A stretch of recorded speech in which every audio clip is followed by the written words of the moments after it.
देखो मैं तुम्हारा क्या हाल करता हूँ। तभी एक एक करके कई कुत्ते आ गए। देखते ही देखते उन्होंने शेर सिंह और गधे को घेर लिया। शेर सिंह बहुत परेशान हो गया। गधे प्रसाद, कुछ सोच, मैंने जोश में कुछ ज्यादा ही बोल दिया। हम चाह कर भी इतने कुत्तों का मुकाबला नहीं कर पाएंगे। कोई आइडिया दे।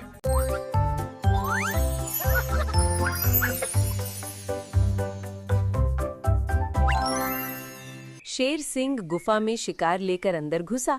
तभी उसे बाहर से कुछ आवाज सुनाई दी। अरे कौन है? किसने ये गंदी आवाज निकाली? वो शिकार छोड़ बाहर गया। तभी झाड़ियां हिली। शेर झाड़ियों के नजदीक जाने लगा, लेकिन झाड़ियां हिलनी बंद हो गई थी। शेर सिंह डर चुका था। अरे बाप रे, फिर झाड़ियां हिल रही हैं। भाग शेर सिंह, वरना कोई ना कोई इस जंगल में आकर हाहाकार मचा के चला जाता है। शेर सिंह तुरंत गुफा में पहुंचा, लेकिन उसका लाया हुआ शिकार गायब हो चुका था और सिर्फ अजीब सी गंध ही थी। अरे मेरा शिकार कहाँ गया? मैंने तो यहीं रखी थी भाई। और ये अजीब सी कैसी गंध है? बड़ी ही गंदी, सड़ने वाली गंध है। अच्छा, अरे तू तो ऐसे बोल रहा है जैसे तुझसे गुलाब की खुशबू आती है। तुझसे भी गोबर की ही खुशबू आती है। अच्छे से ब्रश किया कर, शिकार का स्वाद ही खराब कर दिया। शेर तुरंत बाहर गया, लेकिन कोई भी नहीं था। कोई भी नजर नहीं आ रहा था। अरे कौन था ये? क्या था ये? बहुत जलील करके चला गया। ऊपर से मेरा शिकार भी चुरा लिया। एक बार हाथ लग जाने दे, फिर इससे ही ब्रश कराऊंगा।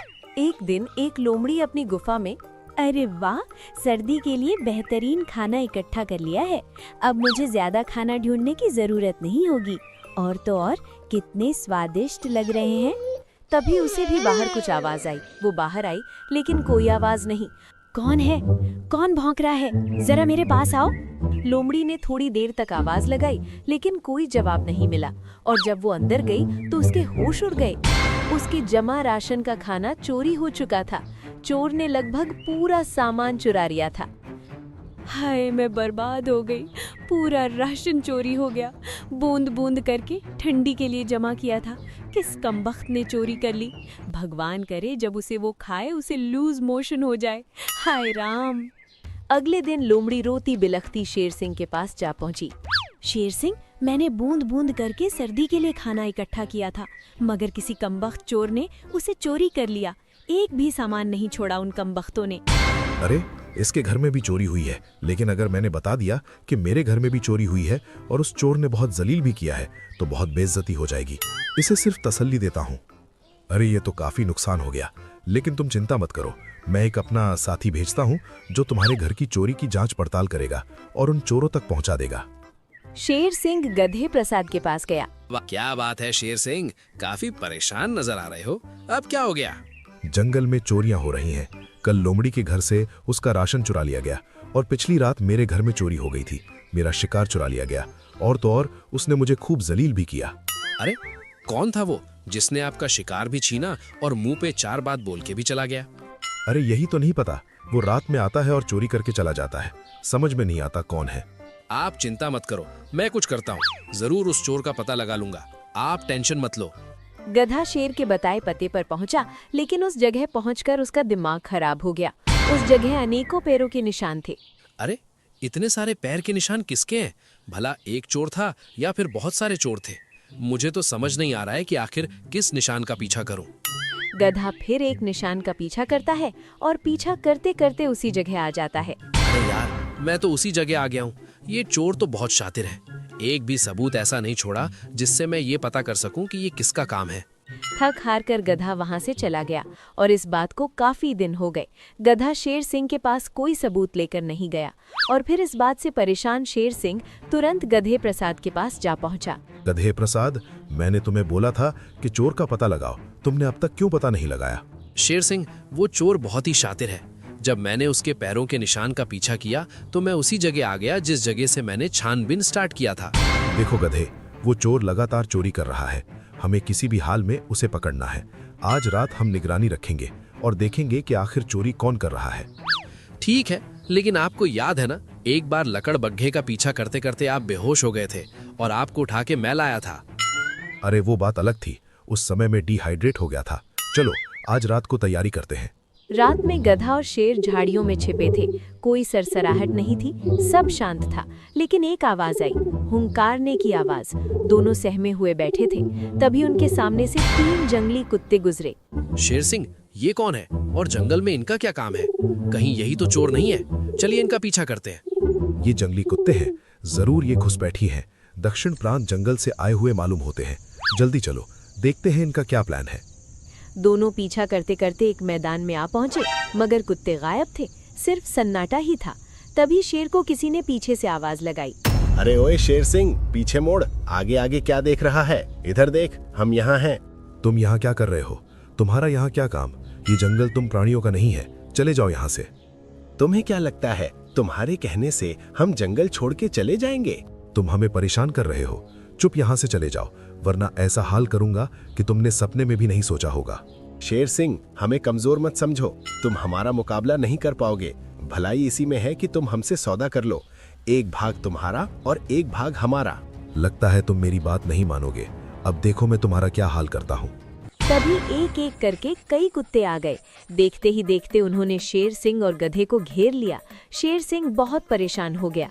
गधे प्रसाद, कुछ सोच, मैंने जोश में कुछ ज्यादा ही बोल दिया। हम चाह कर भी इतने कुत्तों का मुकाबला नहीं कर पाएंगे। कोई आइडिया दे। मेरे पास एक आइडिया है। मैं 1 2 3 गिनूंगा और हम एक साथ भागेंगे। शेर सिंह, 1 2 3, भागो भागो। दोनों ने दौड़ लगा दी। आगे आगे शेर सिंह और गधा प्रसाद और पीछे पीछे कुत्तों का ग्रुप था। उन्होंने शेर सिंह और गधे को काफी दूर भगाया। जैसे तैसे जान बची, वरना आज तो हमारा टिकट जरूर कट जाता। जान बच गई, लेकिन मेरी इज्जत का क्या? शेर हूं मैं और कुत्तों से भाग के आया हूं। जानवर क्या सोचेंगे कि शेर सिंह डरपोक है, कमजोर है। 2-4 कुत्तों से डर के भाग आया। सुनो मेरे चेलों, अब हमें किसी से डरने की जरूरत नहीं है। जंगल का राजा शेर सिंह हमसे डर के भाग गया है। अब हम खुलकर इस जंगल में उत्पात मचाएंगे। लेकिन अब कुत्तों के अंदर अलग ही हिम्मत आ गई थी। फिर जंगल में कुत्तों ने मनमाने ढंग से सबके घरों में कब्जा करना, किसी का भी शिकार करना, खाना चुराना और बेवजह सबको तंग करना चालू कर दिया। जंगल के जानवर काफी परेशान हो गए। अरे भाग फूटे थे जो इस जंगल में आकर बस गई। बड़ी बड़ी बातें सुनी थी कि यहाँ का राजा शेर सिंह बहुत बहादुर है, उसके मंत्री बड़े चालाक हैं, लेकिन 1 नंबर के डरपोक हैं। अरे सही कहती हो, मामूली से कुत्तों का सामना नहीं कर पा रहा है। सिर्फ नाम का ही शेर है, एक ढेले के बराबर भी दिमाग नहीं है।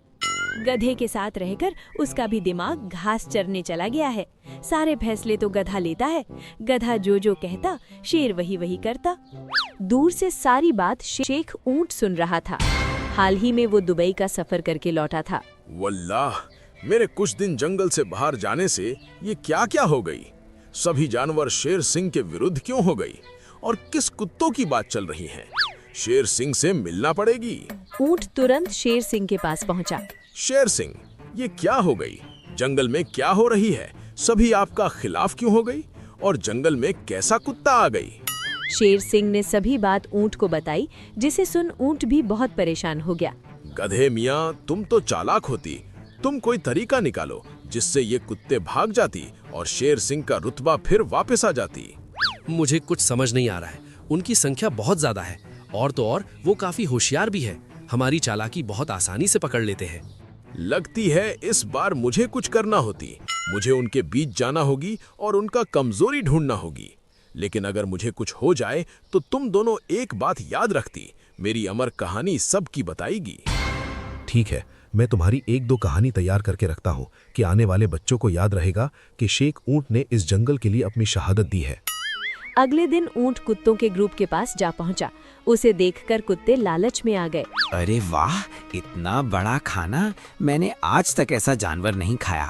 इसकी कोबड़ देखो कितनी बड़ी है, कितना स्वादिष्ट होगा। तुम यहाँ क्या करने आए हो? तुम्हें मालूम नहीं है ये हमारा इलाका है, यहाँ सिर्फ हमारा राज चलता है। क्या तुम्हें इस बात की जानकारी नहीं है? मुझे तुम्हारे सरदार से मिलना होती। मैं दुबई से आई है। तुम्हारा सरदार कहाँ होती? मैं सिर्फ उसी से बात करती। मैं ही सरदार हूँ, मैं ही मेरे ग्रुप को संभालता हूँ। ये सब मेरे लिए काम करते हैं। बोलो किस लिए आए हो? मैं एक कहानीकार होती, जगह जगह घूमती और बहादुर राजाओं का कहानी दुनिया भर में फैलाती। और मैंने सुनी कि तुमने भी इस जंगल का राजा शेर सिंह को दौड़ा दौड़ा कर इस जंगल से भगाई। अरे हाँ, ये बात एकदम सही है। मैंने ही उसे इस जंगल से भगाया है। मुझे देखकर वो डरता है, तभी तो इस जंगल में नहीं रहता। वल्लाह, तुम तो सच में काफी बहादुर होती। मेरी एक गुजारिश होती, मुझे कुछ दिन तुम्हारे साथ रहने देती। मैं तुम्हारे ऊपर एक कहानी लिखना चाहती है कि कैसे एक कुत्ते ने शेर को हराया, और वो कहानी मैं दुबई में जाकर सबको सुनाएगी।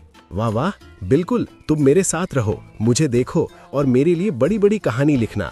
और ये भी लिखना कि मेरे रहते शेर सिंह ने कभी जंगल में कदम नहीं रखा। मुझे देख उसका रूह कांप जाता था। बड़ी चालाकी के साथ ऊंट उनके ग्रुप में रहने लगा, सब पर नजर रखने लगा। एक दिन उसे कुछ सुराग मिला जब सभी कुत्ते एक साथ खाना खा रहे थे। अच्छा, तो इनकी ताकत का ये राज होती। मुझे सबसे पहले इनकी इसी ताकत को कम करनी होगी, फिर ये खुद ब खुद हार जाएगी। अगले दिन ऊंट सरदार के पास जा पहुंचा। सरदार, तुम ये क्या करती? तुम सरदार होती, तुम पहले खाना क्यों नहीं खाती? हम कुत्ते हैं, अपना खाना बांट कर ही खाते हैं। यही हमारी रणनीति होती है, ताकि हम एक साथ काम कर सकें। मुझे अपनी कहानी में तुम्हारी लंबी लंबी बातें लिखनी होती, तुम्हें ताकतवर बहादुर राजा की तरह बताना होती। अगर तुम इनके साथ खाना खाएगी तो कौन कैसे समझेगी कि तुम सरदार होती? तो फिर एक काम कर, इन्हें सबसे पहले खाने दे, बाद में मैं खाऊंगा, और तुम फिर अपनी कहानी में लिखना कि मैं कितना बड़ा दयालु हूँ जो अपने साथियों को पहले खाना खाने देता है और खुद बाद में खाता है। गधे ने सच बोली थी, ये कुत्ता का सरदार काफी होशियार होती। अभी इसकी बात पर हाँ बोलती, फिर देखती क्या करना होती। वल्लाह, क्या बात है, ये अच्छा उपाय होती। अब मैं ऐसे ही लिखेगी, तुम्हें महान बताएगी। अगले दिन कुछ योजना बनाकर ऊंट कुत्तों के ग्रुप के पास जा पहुंचा। अरे तुम सब कितना कम खाना खाती, लगती तुम सरदार से डरती, कहीं उसके लिए खाना कम ना हो जाए। हाँ भाई, वो सरदार है, ऊपर से वो हमारे खाने के बाद खाता है, कहीं उसके लिए कम ना पड़ जाए, हम यही सोचते हैं। अब इस बात को छोड़ देती, अब तुम खूब खाओ, जी भर के खाओ। थोड़ा बहुत सरदार के लिए छोड़ देती, इससे तुम्हारे सरदार की ही भलाई होती। अच्छा, भला इससे उनका क्या भलाई होगी? वो तो उल्टा गुस्सा करेंगे। नहीं करेगी, इससे बल्कि उल्टा बहुत खुश होगी। उन्हें एक महान सरदार की उपाधि मिलेगी, एक महान सरदार जो अपने साथियों का पेट पालने के लिए खुद भूखा रहती और अपने साथियों का पेट भरती। और ये बात उन्होंने खुद कही है। अच्छा, ये बात उन्होंने खुद कही है? सच में बहुत महान सरदार है। तुम उनके बारे में खूब लिखना, दुबई जाकर खूब जय जयकार करना। कुत्ते ऊंट की बात में फंस चुके थे। अब कुत्ते जब भी खाना खाते बहुत कम भोजन सरदार के लिए छोड़ते, जिससे वो परेशान हो गया। क्या बात हुई, क्यों परेशान नजर आती? अरे भाई, मैं इसके बाद खाता हूँ, इन्हें मालूम है, फिर बहुत कम कहाँ ही बचाते हैं, पता नहीं इन्हें क्या हो गया है। मेरे पास एक उपाय होती, तुम अपने साथियों को कुछ खाना जमा करने बोलती। उनसे कहती कि खाना सर्दियों में काम आएगी और तुमको जब भी भूख लगे वहां जाकर खा लेती, किसी को पता नहीं चलेगी। ठीक है, लेकिन इस बात को मेरी कहानी में मत लिखना, वरना दुनिया सोचेगी मैं कितना धूर्त सरदार था जो अपनों का खाना खा जाता था। सरदार ने ऐलान कर दिया। कुत्ते कुछ खाना जमा करने लगे और कम खाना खाते। वहीं सरदार जमा खाना खाने चुपचाप अंदर जाता। वहीं दूसरी ओर ऊंट उसके साथियों को भड़काने लगा। तुम्हें एक राज की बात बताती है, तुम्हारा सरदार तुम सबका खाना खा रही है। वो जानबूझकर जमा करने कहती और उसे चुपचाप जाकर खा जाती। हमें मत भड़काओ, हमें अपने सरदार पर पूरा भरोसा है। वो हमारे लिए ही राशन जमा कर रहा है, ताकि हमें ठंडे दिन में खाना ना ढूंढना पड़े। कुत्ते नहीं माने और धीरे धीरे ठंडी आई। कोई खाना नहीं मिल रहा था, जिससे परेशान होकर एक कुत्ते ने कहा, सरदार, ठंडी आ रही है, शिकार नहीं मिल रहा है, भोजन की कमी हो रही है, अब हमें जमा राशन की आवश्यकता है। सरदार डर गया, क्योंकि उसने रात में जाकर खाना खा लिया था। बहुत कम ही राशन पानी मौजूद था। अरे, अभी तो कुछ जमा नहीं हुआ है और खाना तो खराब हो चुका है, हमें और शिकार करने की आवश्यकता है। अरे, क्या बात कर रहे हो? इतने दिन से जमा कर रहे हैं, कम से कम 1 महीने का राशन जमा हो चुका होगा, लेकिन आप क्यों कह रहे हैं कि कुछ भी जमा नहीं हुआ? मैं सच कह रहा हूँ, मेरा यकीन करो, अभी खाना उतना इकट्ठा नहीं हुआ है, कुछ खाना और जमा करने की जरूरत है। हमें यकीन नहीं हो रहा है, हमने खुद जमा किया था, जरूर आप हमसे कुछ छुपा रहे हैं। साथियों, सभी राशन घर की तरफ चलो, जरूर ये कुछ छिपा रहा है। सभी कुत्ते गुस्से में राशन घर आ पहुंचे, लेकिन खाने के लिए जो मांस इकट्ठा किया था वो बहुत ही कम था। नाम मात्र का खाना देख सबका पारा उबल गया। अरे सरदार का बच्चा, हमारा राशन कहाँ गया? हमने मेहनत कर करके खाना जमा किया था, कहाँ गया सब? जवाब दो। अरे मैं तुम्हारा सरदार हूँ, तुम्हारे खाने के बाद खाना खाता था, लेकिन तुम सब बहुत कम खाना मेरे लिए बचाते थे, इसलिए मैं यहाँ आकर कुछ खाना खा जाता था। अरे महान बनने का नशा तुम्हें चढ़ा था, हमें नहीं। पहले खाने का नियम तुमने बनाए, हमने नहीं। तुम्हें ही शौक था कहानी दूर दूर तक सुनाने की। असल में तो तुम हमारे बिना कुछ भी नहीं हो। तुम्हें तो एक गधा भी पीट के चल जाएगा। अरे मैं तुम्हारा सरदार हूँ, तुम ये कैसी बात कर रहे हो? लगता है तुम्हारे अंदर गद्दारी आ गई है। लो जी, उल्टा चोर कोतवाल को डांटे। गद्दारी तुमने की है साथियों। अब ये हमारा सरदार बनने लायक नहीं है। जो भी मेरी बात से सहमत है मेरी तरफ आ जाए। साथी कुत्ते की बात सुनकर आधे से ज्यादा कुत्ते उसकी तरफ हो गए। वहीं कुछ कुत्ते अपनी वफादारी दिखाते हुए पुराने सरदार की तरफ ही खड़े रहे। आज फैसला होगा, इस जंगल में कौन राज करेगा और कौन इस जंगल को हमेशा के लिए छोड़कर जाएगा। दोनों ग्रुप आपस में लड़ पड़े। जमकर लड़ाई हुई और खूब लात घूंसे चले। घंटों तक चली इस खूनी जंग के बाद आखिरकार सरदार का ग्रुप जीत गया। हारे हुए कुत्ते जंगल छोड़कर चले गए। तभी वहां शेर सिंह, गधा और ऊंट की एंट्री हुई। शेख ऊंट, तू यहाँ? वो भी इस शेर सिंह के साथ? ओ अच्छा, मतलब तू कोई कहानीकार नहीं है, तू इस शेर का आदमी है। तूने बहुत बड़ी चाल चला है। अब क्या करे सरदार, जब सामने वाली की ताकत तुमसे ज्यादा होती तो हमेशा दिमाग ही काम आती। बुद्धि से बड़ी ताकत किसी के पास नहीं। आज तुम लोगों की कुटाई करके अपने दामन में लगा दाग हमेशा के लिए मिट दूंगा। बहुत बेइज्जत हुआ हूं मैं।